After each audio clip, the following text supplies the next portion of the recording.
tunaishi kwenye dunia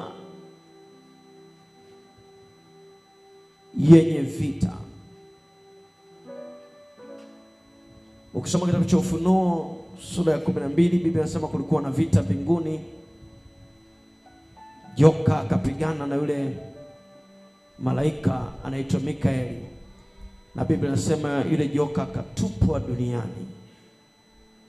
Na alipotupwa duniani, ikasikika sauti ikisema, ole wao wakao duniani, maana yule mshtaki ametupwa, ana siku chache na hasira nyingi.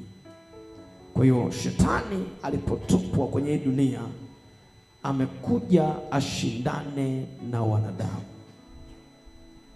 Kwenye kitabu cha Mwanzo sura ya 3, Mungu anatangaza uadui kati ya mwanamke na nyoka, na kati ya uzao wa mwanamke na uzao wa nyoka. Amen. Amen. Anapozungumzia mwanamke anazungumzia Israeli. Anapozungumzia nyoka anamzungumzia shetani. Anapomzungumzia uzao wa mwanamke analizungumzia kanisa. Anapozungumzia uzao wa shetani anazungumzia nguvu za giza.